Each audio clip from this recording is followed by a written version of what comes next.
नमस्कार रसिक श्रोत्यांनो.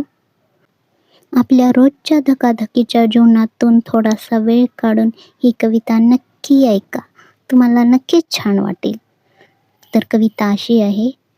आयुष्याच्या पुस्तकात मी लिहिली होती काही शब्द. आयुष्याच्या पुस्तकात मी लिहिली होती काही शब्द. तसं काहीच घडलं नाही, मी बघत राहिले होऊन फक्त स्तब्ध. डोळ्यांच्या कडा ओल्या होऊन आले गालावरती पाणी. डोळ्यांच्या कडा ओल्या होऊन आले गालावरती पाणी. सारं काही संपून गेलं आणि दुःख दाटून आलं मनी. माझ्या अश्रूंनी बघा प्रत्येक पाणी भिजलं. माझ्या अश्रूंनी बघा प्रत्येक पाणी भिजलं. माहीत नाही माझ्या थरथरत्या हातांनी काय बरं असं लिहिलं. माहीत नाही माझ्या थरथरत्या हातांनी काय बरं असं लिहिलं. धन्यवाद.